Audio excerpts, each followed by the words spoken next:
আল্লাহ রাব্বুল আলামিন বলেন, যারা শুনবে এবং মানবে, শুনবে এবং আমল করবে, নিজের জীবনে কোরআনের প্রত্যেকটা কথা বাস্তবায়ন করার চেষ্টা করবে, রাব্বুল আলামিন বলেন ওই শ্রোতার জন্য আমি আল্লাহ দুইটা পুরস্কার রেখে দিয়েছি। কয়টা? দুইটা পুরস্কার আল্লাহ দিবেন। পুরস্কার নিতে চান আপনারা?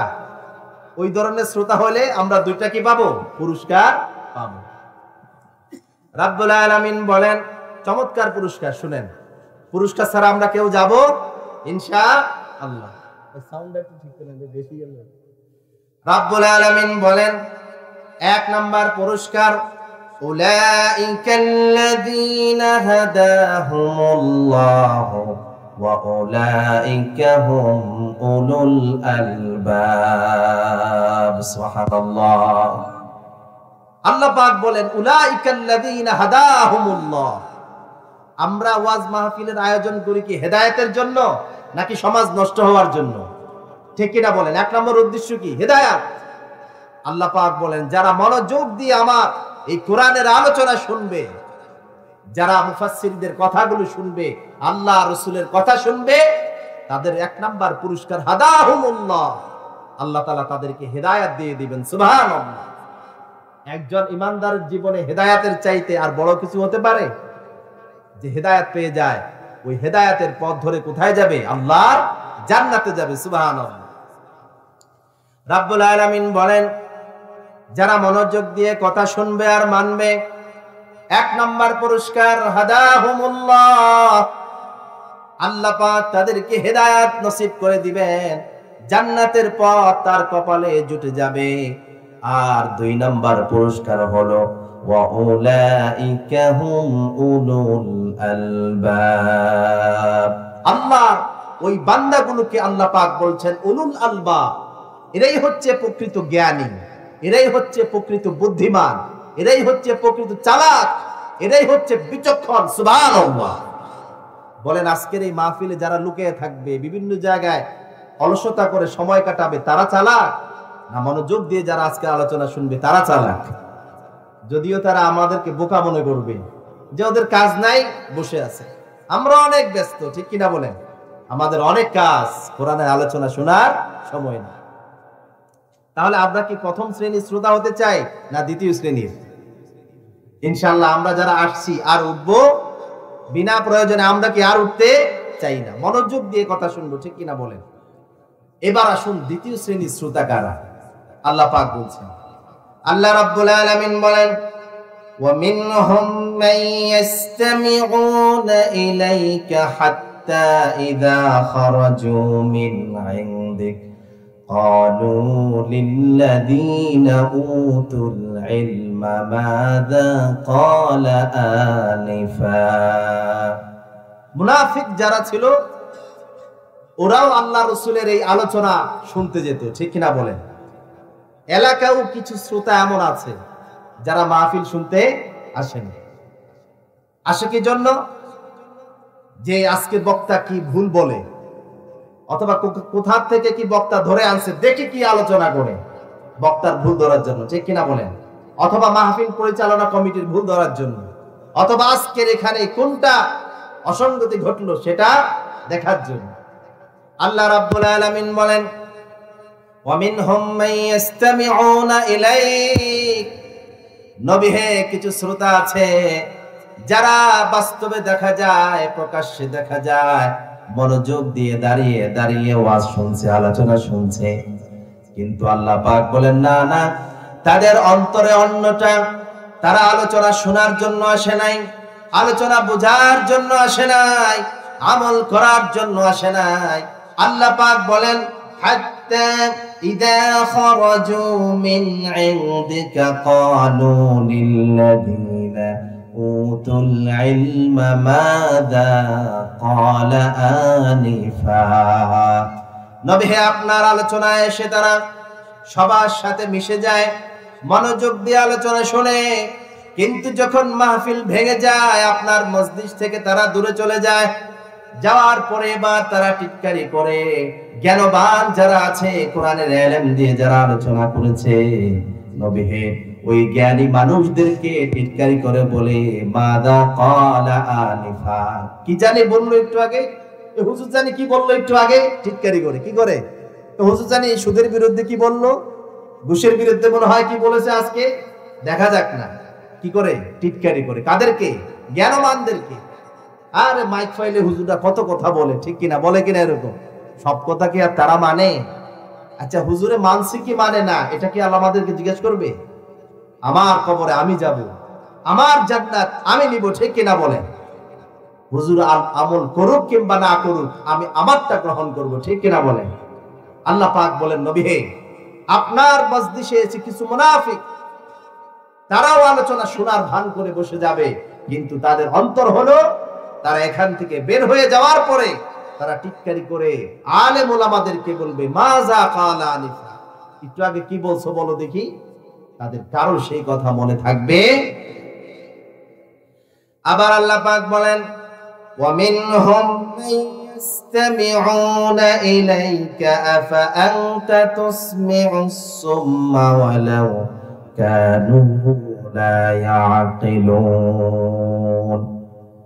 আল্লাহ রাব্বুল আলামিন বলেন, নবী হে, কিছু মানুষকে আপনি দেখবেন দাঁড়িয়ে দাঁড়িয়ে মনোযোগ দিয়ে আপনার কথাগুলো শুনছে, আলোচনা শুনছে, কিন্তু তাদের অন্তরটা তো আপনার দিকে নাই, তাদের অন্তরে আছে আপনার দুশমনি, তাদের অন্তরে আছে মাহফিলের বিরোধিতা, অন্তরে আছে কোরআনের বিরোধিতা। যাদের অন্তর নাই, কান নাই, কেমন করে তাদেরকে আপনি কোরআন শোনাবেন? তাদের তো কান নাই, তাদের অন্তর নাই, এই হৃদয় দিয়ে কোরআন বুঝবে না, কেমন করে আপনি শোনাবেন? আমরা কি ওই ধরনের শ্রোতা হতে চাই? চাই না। আবার রাব্বুল আলামিন বলেন, ওয়া মিনহুম মান ইয়ানজুরু ইলাইকা ফাআনতা তাহদিল উময়া ওয়ালাউ কানু লা ইউবসিরুন। আরেক শ্রেণীর শ্রোতার কথা আল্লাহ পাক বলেন, মান ইয়ানজুরু ইলাইক, নবী কিছু শ্রোতা আছে একেবারে আপনার দিকে তাকিয়ে আছে, মনে হয় যেন আপনার প্রত্যেকটা কথা সে হৃদয় দিয়ে শুনছে, দেখছে, কিন্তু আল্লাহ পাক বলেন না না না, তারা শুধু তাকিয়ে আছে, কিন্তু তাদের আসলে প্রকৃত দৃষ্টি নাই। আল্লাহ পাক বলেন, আফা আনতা তাহদিল উময়া ওয়ালাউ কানু লা ইউবসিরুন। নবী হে, যারা অন্তরের দৃষ্টি দিয়ে দেখে না, আল্লাহর এই সৃষ্টি জগতে যারা উপলব্ধি করে না, তাদেরকে আপনি কখনোই দেখাতে পারবেন? তাহলে এক ধরনের শ্রোতা আছে যারা কোরআনকে মানতে চায়, বুঝতে চায়, জানতে চায়, ভুল ধরার জন্য আসে না, ঠিক কিনা বলেন? হুজুরের গলা শোনার জন্য আসে না, ঠিক কিনা বলেন? হুজুরের গান শোনার জন্য আসে না, ঠিক কিনা বলেন? শুনতে চায় কি? কোরআন। শুনতে চায় আল্লাহ রসুলের হাদিস, শুনতে চায় আলেম ওলামাদের কথা, শুনতে চায় দ্বীন ইসলামের কথা। আমরাও কি এই ধরনের শ্রোতা হতে চাই ইনশাআল্লাহ? তাহলে আসুন আল্লাহর কোরআন থেকে আমরা কিছু সময় কথা শুনবো, রাজি আছি তো ইনশাআল্লাহ? আজকে আমাদের আলোচনার বিষয় কোনটা? আমার সূরা আল বালাদ। সূরা আল বালাদ চমৎকার একটি সূরা, কোরআনুল কারীমের 90তম সূরা। কততম সূরা? 90তম সূরা। সূরা আছে মোট কয়টা? কথা বলেন। সূরা আছে কোরআনে কয়টা? 3000টা বলে আছে কোরআনে সূরা। এই যে আমরা কোরআনের ছাত্র হতে পারি নাই, কিন্তু আজকে যদি বলি বাংলাদেশ টিমের খেলোয়াড় কয়জন? 6000 হলো আয়াত সংখ্যা। সূরা কয়টা? 114টি সূরার মধ্যে 90তম সূরা, আয়াত সংখ্যা হলো 20টি। এই সূরার একটু শানে নজুল হলো যে মক্কাতে একজন অত্যন্ত পালোয়ান ব্যক্তি ছিল। প্রত্যেক সমাজে কিছু এরকম পালোয়ান থাকে না? স্বাস্থ্য যেমন শক্তি তেমন, তার সাথে দর্জনও কি পারে না। তাদের একটু অহংকার বেশি থাকে না কম থাকে? যে আসর নিয়ে আসো, কয়জন তোমার পাড়ার থেকে, আমার সাথে একাই লড়ে নিব, এমন আছে না নাই? কথা বলে। ইসলাম আসার পরে আল্লাহর হাবিব কোরআন এবং সুন্নাহর দাওয়াত দেওয়ার পরেও ইসলামকে কিছু এরকম পালোয়ান ধৃষ্টতা দেখিয়ে ইসলামকে মানতে চায়। আল্লাহ রাব্বুল আলামিন কোরআনের আয়াত নাযিল করলেন, আলাইহা 19 জাহান্নামে আল্লাহ পাক 19 জন ফেরেশতা নিযুক্ত করেছেন। কয়জন? 19 জন ফেরেশতা জাহান্নামকে নিয়ন্ত্রণ করবে। জাহান্নামে কয়জন ফেরেশতা নিয়োজিত করেছেন? 19 জন ফেরেশতা।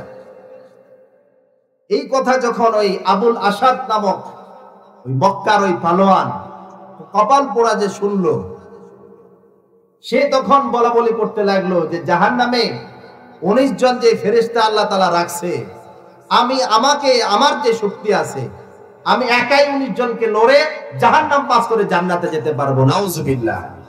অর্থাৎ আমার ইসলাম মানার দরকার নেই, মুহাম্মদের ইসলাম মানার দরকার নেই। এরকম বেকুফ বা অহংকারী লোক আমাদের সমাজও আছে না নাই? মসজিদে যেতে বললে, কোরআন সুন্নাহর মাহফিলে যেতে বললে, দিন ইসলাম মানতে বললে এরকম অহংকার প্রদর্শন করে এরকম লোক আমাদের সমাজে একজন না বহুজন আছে, অসংখ্য মানুষ আছে। কোরআনের এই আইন তারা মানতে চায়। নাম মুসলমান ঠিক আছে, নাম মুসলমান কি ঠিক আছে, বছরের 2 ঈদে যায় এটাও ঠিক আছে, অনেক সময় দাড়ি টুপিও আছে, কিন্তু ইসলামের প্রত্যেকটা বিধান মানতে চায়।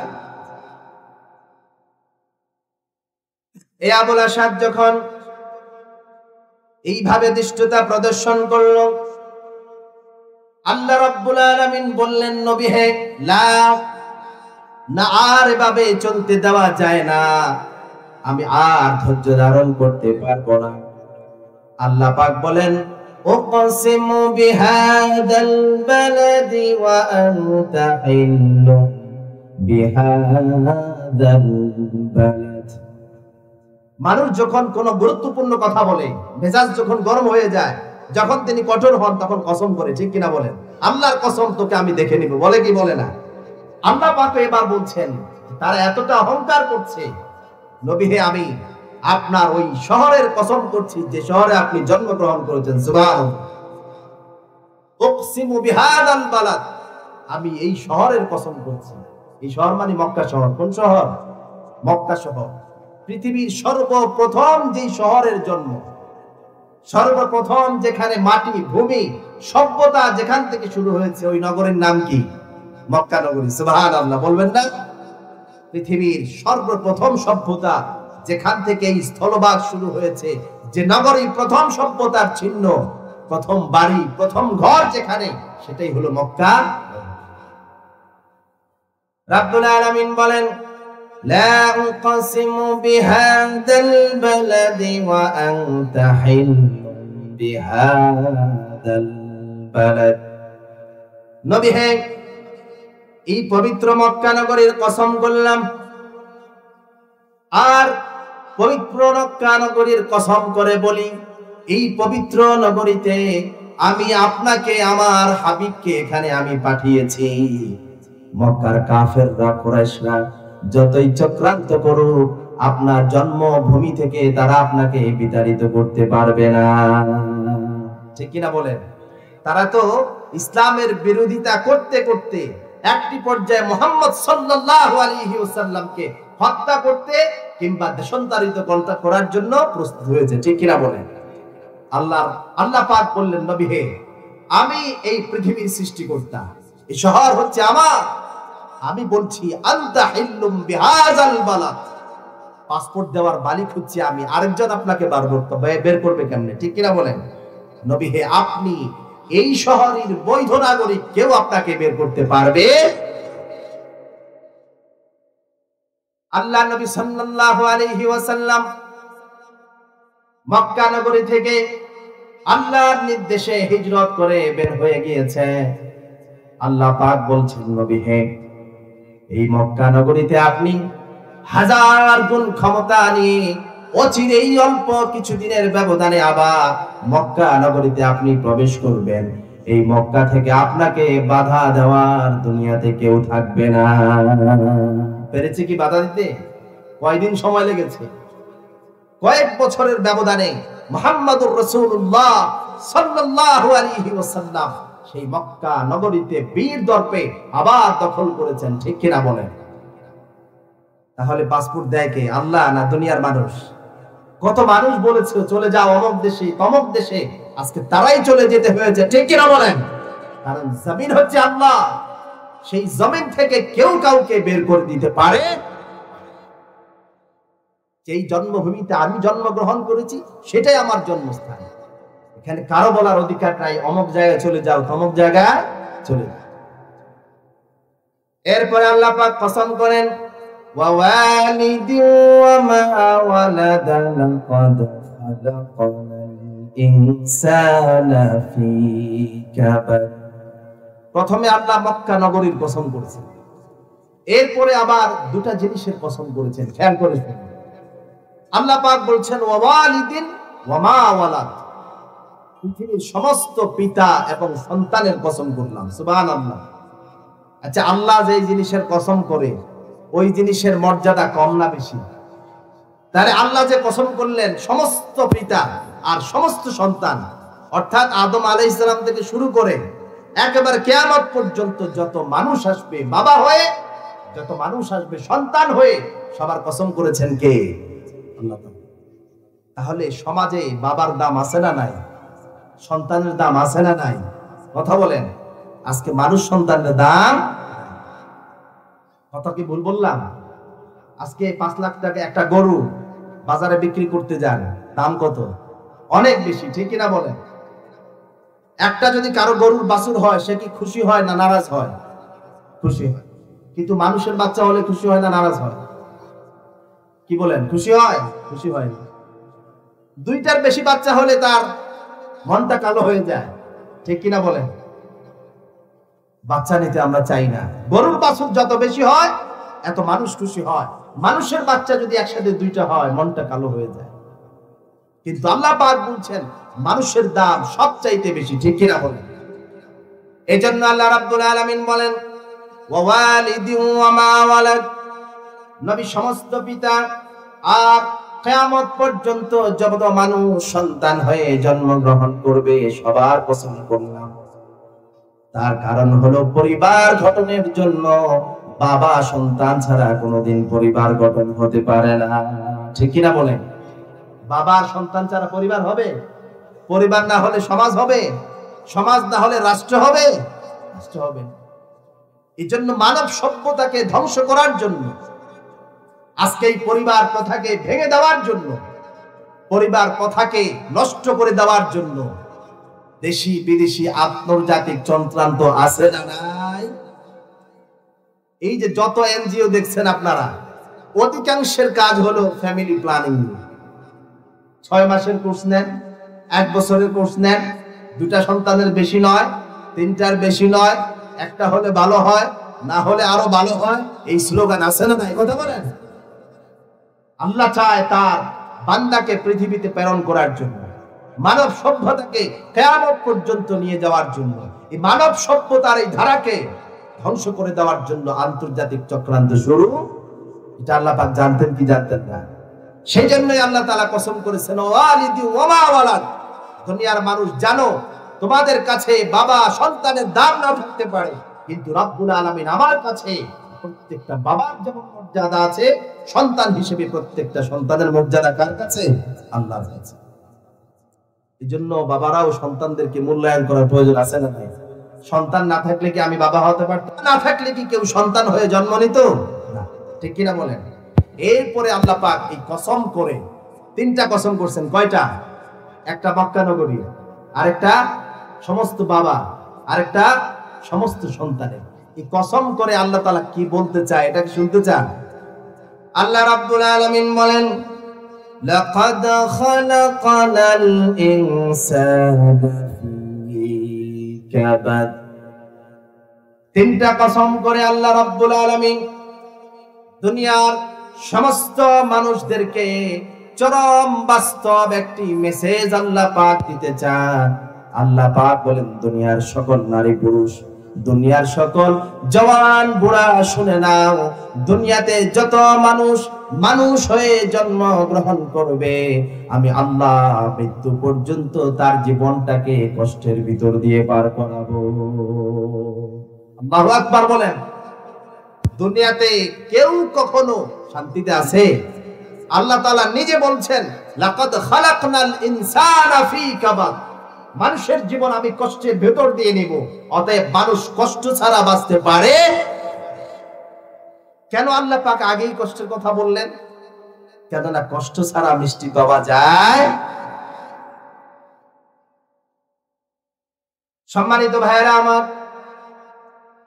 আমরা একটা নিরাপদ জায়গা ছিলাম, যেখানে কোনো কষ্ট ছিল না। সেই বাড়ির নাম কি? জান্নাত, ঠিক কিনা বলেন? সেটার নাম কি? সেখানে কোনো জ্বর আছে, সর্দি আছে, করোনা থাকবে, হাসি থাকবে, মারামারি থাকবে, অন্তরের জ্বালা, মনের জ্বালা, দেহের জ্বালা কোনোটাই নাই, ঠিক কিনা বলেন?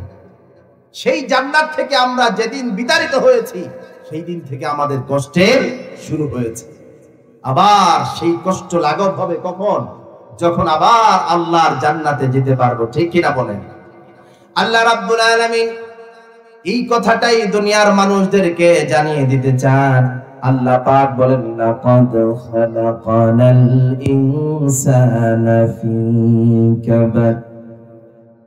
বান্দারে, সামান্য বিপদ হলে ঘাবড়ে যাও, সন্তান মারা গেলে মনটা কালো হয়ে যায়, স্ত্রী চলে গেলে তোমার মনটা খারাপ হয়ে যায়, তুমি নামাজ রোজা ছেড়ে দাও, আল্লাহর জিকির ছেড়ে দাও, পাগল হয়ে যাও, মাতাল হয়ে যাও, মত্ত হয়ে তোমার দুঃখ বেদনা তুমি বলতে চাও।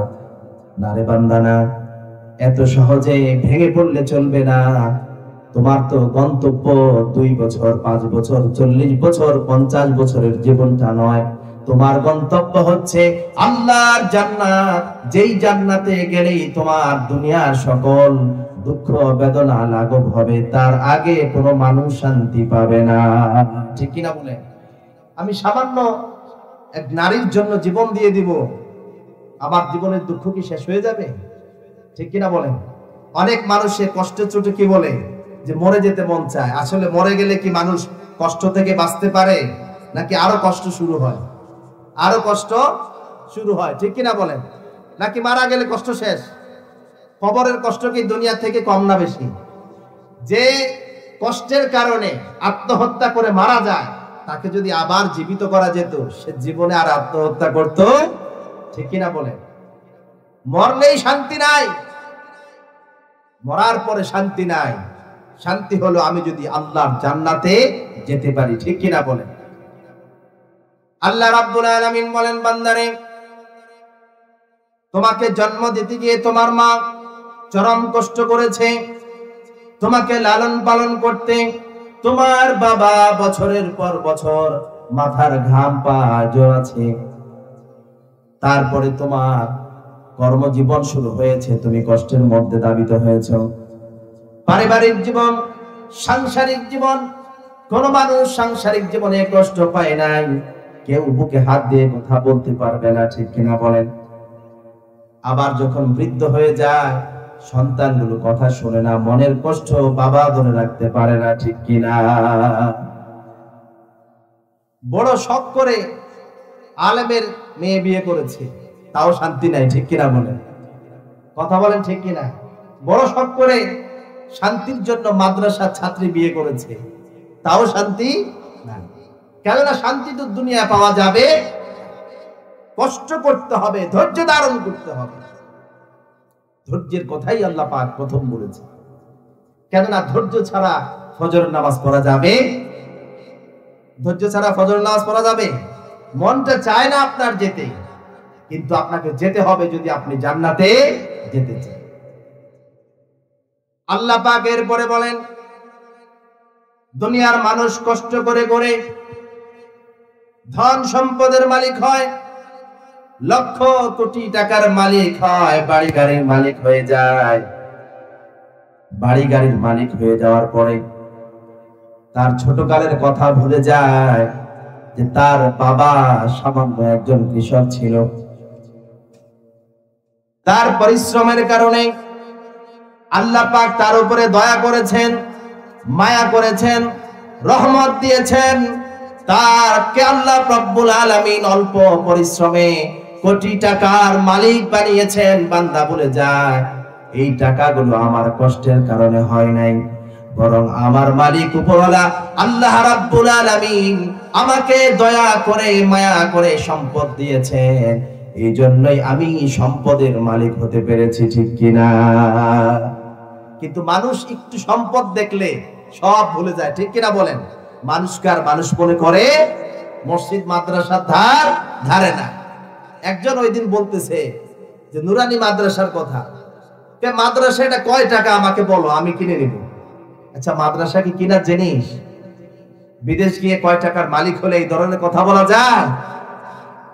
আল্লাহ পাক এবার স্মরণ করে দিয়েছেন, বান্দা তুমি কষ্ট করবা, ঠিক আছে, তোমার কষ্টের পরিশ্রমে টাকার মালিক হয়েছে, ঠিক আছে, ভুলে গেলে চলবে না, এই টাকা তোমার কষ্টের বিনিময়ে আসে না, আল্লাহর রহমতের কারণে এসেছে, ঠিক কিনা বলেন? আল্লাহ পাক বলেন, আয়াহসাবুল ইনসানু আল্লান ইয়াকদিরা আলাইহি আহাদ। বান্দা কষ্ট করে যখন বড় হয়ে যায়, বান্দা কি ভুলে যায় তার অতীত কথা? সে কি মনে করেছে তাকে আর কেউ ধরতে পারবে না, তাকে আর কেউ স্পর্শ করতে পারবে না, তার লাগামটা বুঝি আর কেউ টেনে ধরতে পারবে না? না রে বান্দা, না, তোমার চাইতে হাজার পালোয়ার এই মাটির নিচে তারা শুয়ে আছে, নাম গন্ধ দুনিয়ার কোন মানুষ আজ তারা কেউ জানে না, ঠিক কিনা বলেন? এই যে আমরা যে জমিনে বসে আছি, এই জমিনের নিচে কি পালোয়ান কম আছে? বড়লোক কম আছে? ধনী কম আছে? শিক্ষিত কম আছে? সবকে মাটির নিচে নিয়ে গিয়েছেন কে? আল্লাহ পাক। আল্লাহ পাক বলেন, আয়াহসাবুল ইনসান আল্লান ইয়াকদিরা আলাইহি আহাদ। মানুষ কি ধারণা করেছে তার ক্ষমতার লাগাম কেউ টেনে ধরতে পারবে না? সে 50 বছর, 40 বছর, ভিশন 21, 24, 51, তুমি যে এত ভীষণ নাও তোমার সামনে, তোমার লাগাম যে কোনো মুহূর্তে ধরে রাখতে পারেন কে? আল্লাহ পাক, ঠিক কিনা বলেন? এই কথা যখন আল্লাহ পাক বলছে, তখন ওই নাফরমান মনে মনে ধারণা করে যে আমি কি এমনি এত টাকার মালিক হয়েছি? আমার এর পিছনে অনেক টাকা ঢালতে হয়েছে, ঠিক কিনা বলেন? আমি কি এমনি নেতা হয়েছি? নেতা হওয়ার জন্য লক্ষ কোটি টাকা আমি আমার সমাজে ব্যয় করেছি, আজকে আমি নেতা থাকবো না তো কে থাকবে? এই কথা যখন বান্দা ধারণা করে, আল্লাহ রাব্বুল আলামিন বলেন, আয়াহসাবুল ইনসানু আল্লাম ইয়ারাহু আহাদ। বান্দা তুমি কি ধারণা করেছো তুমি যে আজ লক্ষ কোটি টাকার মালিক, তুমি যে আজকে ক্ষমতার মালিক, টাকা উপার্জন করেছো, টাকা বিলি করেছো, কোন পথে তুমি যে টাকা উপার্জন করেছো আর কোন পথে তুমি টাকাগুলো ব্যয় করছো, দুনিয়ার কেউ না জানলেও জানেন কে? একমাত্র আল্লাহ, ঠিক কিনা বলেন? যত মানুষ সম্পদশীল আছে, ইল্লা মাশাআল্লাহ কয়েকজন ছাড়া, তাদের আয় রোজগারের হালাল হারাম যদি বিচার করা হয়, কয়জনের টাকা হালাল, ঠিক কিনা বলেন? জানেন কে? আল্লাহ পাক। আল্লাহ পাক বলছেন, তোমার এই টাকা উপার্জনের উৎস আর কোথায় যে তুমি ব্যয় করো টাকা হওয়ার পরে, 10 টাকা সমাজে, তো তোমার 10 লক্ষ টাকা তুমি যে হোটেলে অন্যায় ভাবে খরচ করো, জানেন কে? আল্লাহ পাক, ঠিক কিনা বলেন? টাকা দিয়েছে কি হোটেলে খরচ করার জন্য? টাকা দিয়েছে কি অন্যায় ভাবে খরচ করার জন্য? তুমি কি 10 টাকা দিয়ে সমাজ সেবক হয়েছো, কিন্তু তোমার যে অন্যায় পথে লক্ষ কোটি টাকা খরচ করছো, সব জানে কে? আল্লাহ পাক। এজন্য আল্লাহ পাক বলেন, আয়াহসাবুল ইনসানু আল্লাম ইয়ারাহু আহাদ। এবার আল্লাহ রাব্বুল আলামিন বান্দাকে একটু নরম সুরে আল্লাহ পাক বান্দাকে বোঝানোর চেষ্টা করেন। আল্লাহ রাব্বুল আলামিন বলেন, আলাম নাজআল লাহু আইনাইনি ওয়া লিসানান ওয়া শাফাতাইনি ওয়া হাদাইনাহু নাজদাইন। আল্লাহু আকবার বলেন। আল্লাহ পাক একটু ধমকালেন, ঠিক কিনা বলেন? ধমক দেয় না এতক্ষণ? একজন প্রকৃত শিক্ষকের নিয়ম কি? প্রকৃত অভিভাবক সন্তানকে ধমক দিবে, আবার আদরও করবে, ঠিক কিনা বলেন? বাবা শুধু সারাদিন সন্তানকে শাসন করলে ওই সন্তান কখনো মানুষ হবে? গরমও বলতে হবে, নরমও বলতে হবে, ঠিক কিনা বলেন? ধমকও দিতে হবে, আদরও করতে হবে, ঠিক কিনা বলেন? শাসন করা তারই সাজে, সোহাগ করে যে, ঠিক কিনা বলেন? আল্লাহ পাক এতক্ষণ ধমক দিয়েছে, এবার আল্লাহ পাক বান্দাকে একটু নরম সুরে বুঝান। বান্দা, তুমি যে এই যে অহংকার করো, তুমি যে এই যে তোমার ইচ্ছা মতো জীবন যাপন করো, কোরআন মানো না, হাদিস মানো না, মসজিদ নাই, কোনো কিছু নাই, আলাম নাজআল লাহু আইনাইন। বান্দারে আমি তোমাকে দুটি চোখ দেই নাই? কি দেই নাই? আল্লাহ রাব্বুল আলামিন বলেন, আলাম নাজআল লাহু আইনাইনি ওয়া লিসানান ওয়া শাফাতাইনি ওয়া হাদাইনাহুন নাজদাইন। আল্লাহ পাক বলেন, বান্দারে তোমাকে আমি দুটি চোখ দেই নাই, আমার দেওয়া দুটি চোখ খুলে আমার কুদরতের দিকে একটু তাকাও না। কি সুন্দর করে আমি এই পৃথিবীটাকে তৈরি করেছি, এই যে বিশাল আকাশ তোমার মাথার উপরে বিস্তৃত করে দিয়েছি, এই কুদরতের দিকে তাকালে তুমি আমার ক্ষমতা বুঝতে পারবে। আমার কুদরত গুলো যদি কেউ দেখে, দুনিয়ার কোন মানুষ কোনদিন অহংকার করতে পারে না, ঠিক কিনা? আল্লাহর কুদরত দেখলে কেউ কি অহংকার করতে পারে? কথা বলেন। আল্লাহর ক্ষমতা যদি কারো জানা থাকে, তার মুখে কি আর অহংকার সাজায়? তোমার যে লক্ষ কোটি টাকা, তোমার যে অঢেল সম্পদ, তোমার যে ক্ষমতা, আমি তো তোমাকে দুইটা চোখ দিয়েছি। এই দুটা চোখ একটা যদি নষ্ট হয়ে যায়, কোটি টাকা খরচ করলেও আর ঠিক করা যাবে? তাহলে এই সমস্ত সম্পদ তো এক চোখের তুলনাও কিছু না। আর এই চোখ দিয়ে যদি তুমি আমার এই সৃষ্টি যদি দেখতে, তাহলে তো তুমি অহংকার করতে পারতে।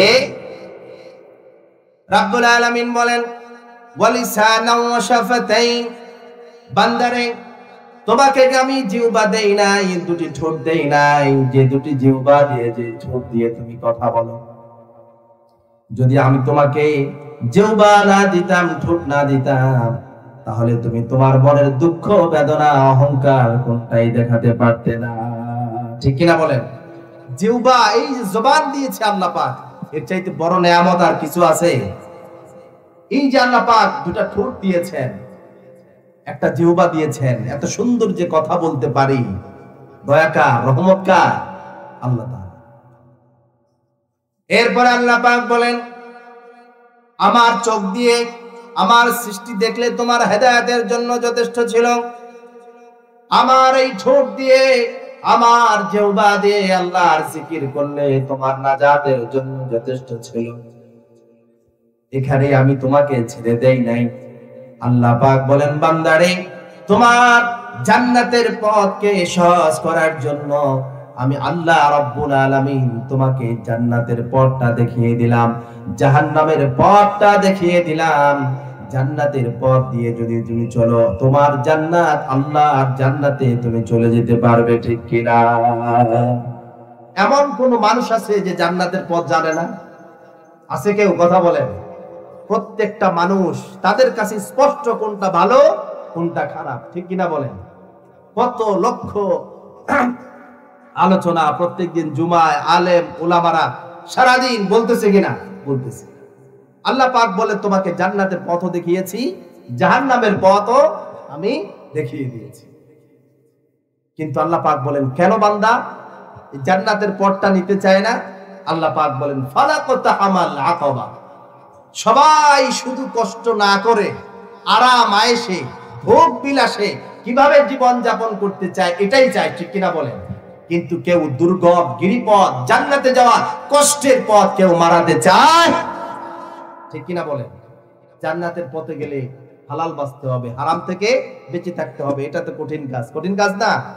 পর্দার সহিত চলতে হবে, ওজনে ভেজাল দেওয়া যাবে না, মালে ভেজাল দেওয়া যাবে না, ওজনে কম দেওয়া, রাজনীতি সঠিকভাবে করতে হবে, দ্বীন ইসলাম কায়েমের জন্য জীবন দিতে হবে, ঠিক কিনা বলেন? এই জীবনটা কেউ দিতে চায়? এই জন্য আল্লাহ তাআলা বলেছেন, বান্দা তুমি কষ্ট করবা না, জান্নাতে যাবা। তুমি দুনিয়ায় যদি বাঁচতেও চাও, জান্নাতে না গেলেও দুনিয়ার জীবনও কষ্ট ছাড়া বাঁচতে পারবা। এই জন্য আমরা কষ্ট করে কি জাহান্নাম নিতে চাই না জান্নাতে যেতে চাই? আমরা কষ্ট করব তো জান্নাতের জন্য করব, ঠিক কিনা? আল্লাহ পাক আমাদেরকে কষ্ট করে আল্লাহর জান্নাতে যাওয়ার তৌফিক দান করুন। সকলে বলুন আমিন।